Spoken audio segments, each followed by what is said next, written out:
हमारे यहां जैसे मीराबाई का प्रसंग आता, ऐसी एक और थी करमेती बाई। क्या नाम था? करमेती बाई। करमेती बाई भी राजस्थान की थी। करमेती बाई के प्रसंग में आता है कि बचपन से ही उनके चित्त में कृष्ण भक्ति थी।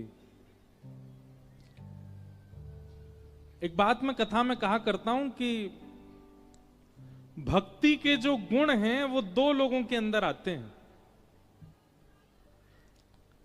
पहला कौन? जिसके पूर्व जन्म के भक्ति के संस्कार इस जन्म में भी आए हों तो ही वो भक्त बन पाता है। कहीं ना कहीं उसने पूर्व जन्म में खूब भक्ति करी है, इस जन्म में किसी की कथा सुन के, कहीं दर्शन करके, किसी सत्संग को करके उसके चित्त में भक्ति आ जाती है।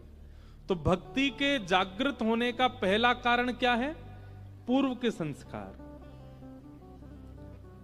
और या फिर भक्ति दूसरे प्रकार के लोगों में आती है जो घोर नास्तिक हों, घोर कामी, घोर क्रोधी, घोर लोभी, सब चीज घोर ही घोर हो।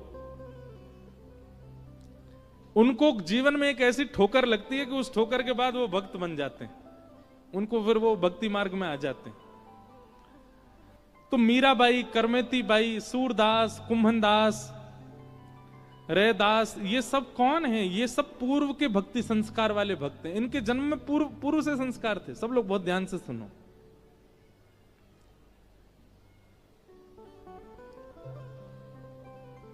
करमेती बाई बचपन से कृष्ण भक्त। आपके पिताजी ने आपका ब्याह निश्चित कर दिया, और जैसे ब्याह निश्चित हुआ तो करमेती बाई ने और तो कुछ नहीं देखा, केवल ये देखा कि जिनसे मेरा ब्याह हो रहा है वो पति में और परिवार में भक्ति के लक्षण है कि नहीं है। यहां जो भीतर बैठे हैं भैया, थोड़ी ना शांति रखें, बस कोई आवे जावे बिल्कुल शांति से। आपको नहीं पता बाहर लोग कितने धूप में बैठे हैं। ये देखो यहां से पंडाल खुलना शुरू हो गया। तो जो लोग ध्यान से बैठे हैं, वैसे एक बात बुरा नहीं मानिएगा, सबसे ज्यादा ध्यान से पता है कौन सुनते हैं? ये जो बैरिकेडिंग है इससे पीछे वाले सब लोग बहुत ध्यान से सुनते हैं। बस आगे वाले थोड़ी सावधानी रखा करें, इसलिए हम पीछे ही देखते रहते हैं, आगे वालों को देखते ही नहीं, उनकी बातें खत्म नहीं होती। तो इसलिए हमारी प्रार्थना है, बहुत भाव से आपको आगे बैठने का अवसर मिला है। आगे वालों को तो 3 घंटा पलक भी नहीं झपकनी चाहिए, इतना भाव से सुनना चाहिए। और आगे वालों से एक और निवेदन है हमारा कि व्यास से पूर्व ही कल आके बैठ जाइएगा। पीछे वाले बेचारे देखो कब आके बैठ जाते हैं, और यहां अभी एंट्री चली रही है, तो इसलिए आगे वाले थोड़ा सा अपने इस उपयोगिता का सावधानी से इस भाव को उपयोग करें कि पहले ही आ जाया करो, बहुत सावधानी से सुनो। तो करमेती बाई ने जब देखा कि मेरे जो जिनसे मेरा ब्याह हो रहा है, ना तो वो वैष्णव और ना वो परिवार वैष्णव, कैसे रहूं मैं?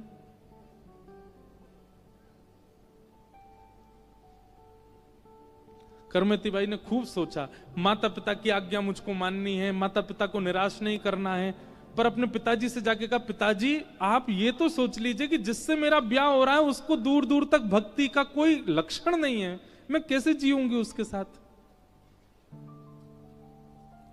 लेकिन प्राचीन काल में माता पिता, हो जाएगा बेटा, तुम सब कर दोगी, तुम्हारे साथ रहने से फिर हो जाएगा।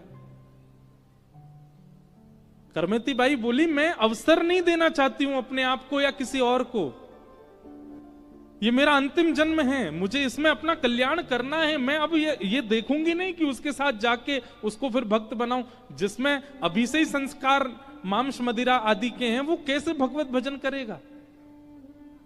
लेकिन पिताजी नहीं माने। अच्छा कुल है, अच्छा खानदान है, अच्छा सब संपत्ति है, कोई बात नहीं। करमेती बाई बहुत परेशान हो गई। जिस दिन करमेती बाई का ब्याह था, जैसे जैसे बारात आती जा रही है, करमेती बाई इतना चिंतन में कि क्या करूं, कान पकड़ के कक्ष में ही क्षमा मांग ली माता पिता से और द्वार पर बारात आई और करमेती बाई वृंदावन भाग गई, उसी समय छोड़ के चली गई घर।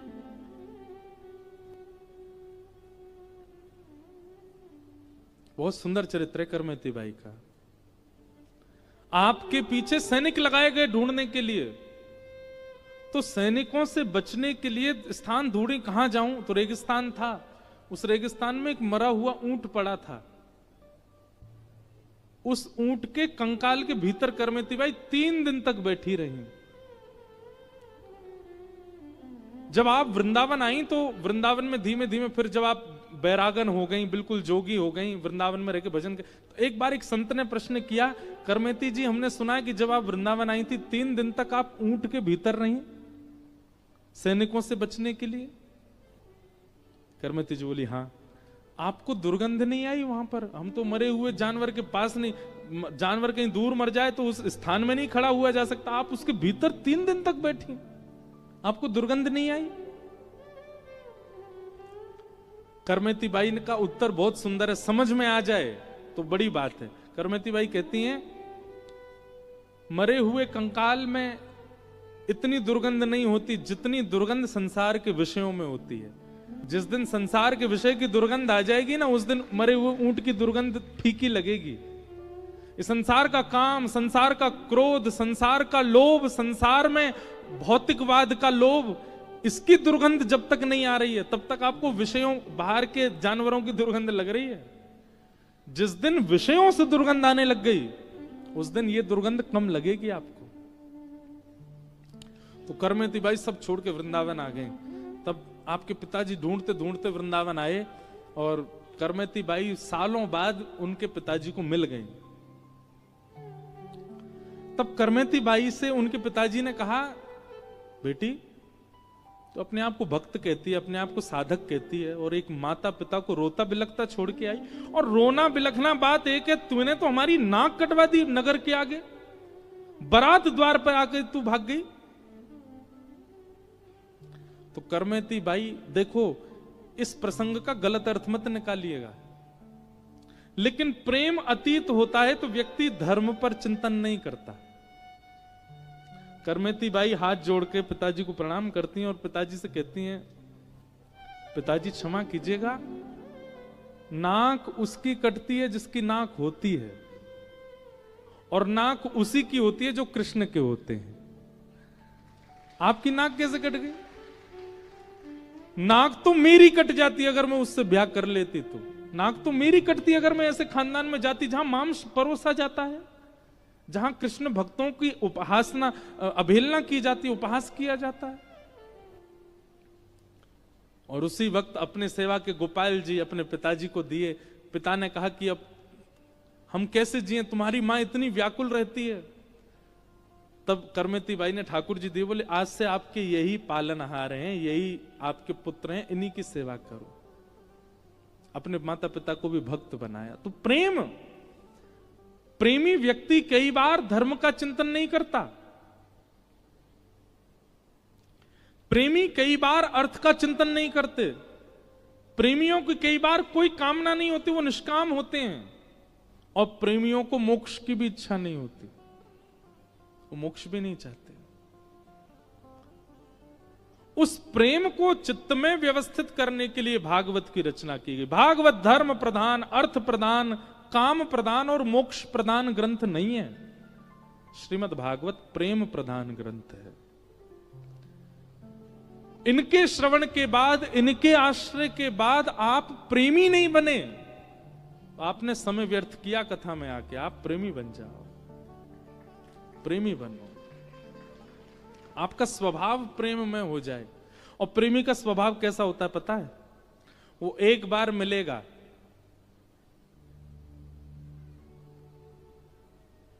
और मिलने के बाद जब जाएगा तो उसका स्मरण आपके चिंतन से नहीं जा पाएगा।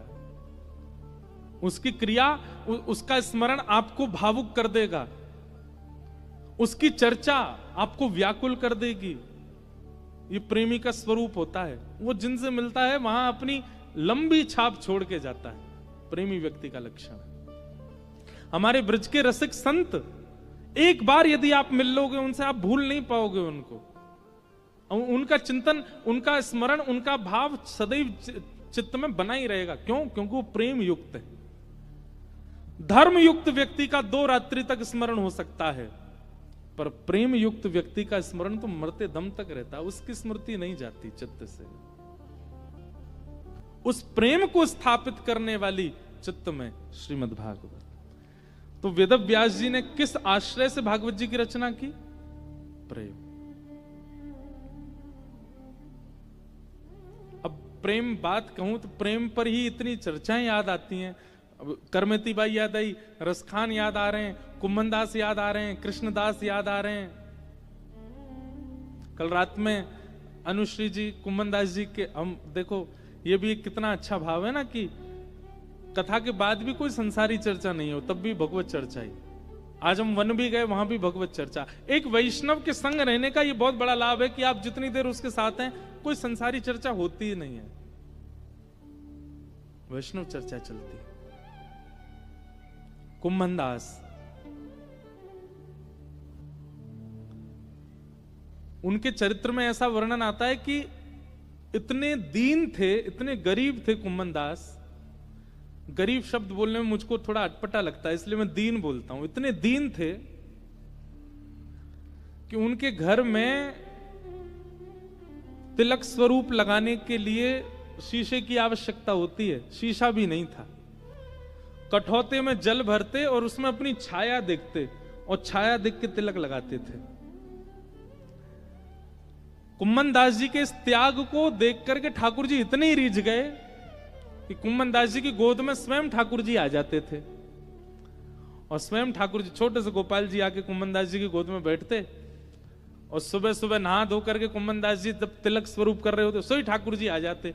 ठाकुर जी कठौता के जल को तो फैला देते और कहते, ए कुम्भना, तेरी आरसी तो मैं हूं। आरसी मतलब शीशा, तेरो शीशा तो मैं हूं। और ठाकुर जी अपने छोटे छोटे हाथों से कुम्मनदास जी का ऐसा मुख पकड़ते, बोले हाँ कुम्भना अब तिलक लगा। कुम्मनदास जी तिलक जैसे रखते, ठाकुर जी कहते नेक नेक इधर कर, नहाने के इधर कर, हम अब बीच में अब लगा ले। और जैसे किस देख टेढ़ो जा रहा हो, सीधो कर या सीधो कर, हाँ लग गयो। अरे वाह कुम्भना कितनो सुंदर लग रहा है, देख मेरो कुम्भना कितनो प्यारो। कुम्मनदास जी के नेत्र सजल हो जाते, ठाकुर जी उनसे तिलक लगवाते। क्यों? कुम्मनदास धर्मावली नहीं है, कुम्मनदास अर्थावली नहीं है, कुम्मनदास कोई बहुत बड़े सिद्ध नहीं है, कुम्मनदास प्रेमी है। उनके चित्त में प्रेम है। इसलिए हमारी प्रार्थना है भैया, कलयुग में सिद्ध, कलयुग में तपस्वी, कलयुग में वैरागी, विरक्त होना बहुत मुश्किल है। हम निंदा भाव से नहीं कह रहे हैं, पर हम जानते हैं, बहुत नजदीकी से देखते हैं, इसलिए हम कह रहे हैं बहुत मुश्किल है। पर कलयुग में प्रेमी बनना बहुत सरल है, बहुत सहज है। प्रेमी बन जाओ और वो प्रेम श्रीमद् भागवत से आएगा चित्त में। मीराबाई का स्वभाव था, आप किसी काले व्यक्ति को देख करके बोलोगे, मन में सोचोगे, बोलोगे नहीं, क्या बोलोगे? काला है, ठाकुर जी ने इसको काला बनाया है। किसी नाटे व्यक्ति को देख के बोलोगे, ठाकुर जी ने इसको नाटा बनाया। किसी लंबे, ओ ठाकुर जी ने कितना लंबा बनाया हो। किसी मोटे को देख के कितना खाता होगा, मोटा हो गया है। किसी पतले से, वो बड़ा ध्यान रखता है, पतला है तभी। पर प्रेमी व्यक्ति को यह सब नहीं दिखता। प्रेमी को तो हर स्थिति में श्याम सुंदर ही दिखते हैं। मीराबाई किसी सांवले व्यक्ति को देखती तो उसको देख करके नेत्र सजल हो जाते मीराबाई के, और वो सांवला व्यक्ति कहता, बाई जी आपके नेत्र सजल क्यों हो रहे हैं मुझे देख के? मीराबाई कहती, तुम पर कितनी कृपा की ना ठाकुर जी ने। क्यों? अपना वर्ण तुमको दे दिया है, अपना रंग तुमको दिया है।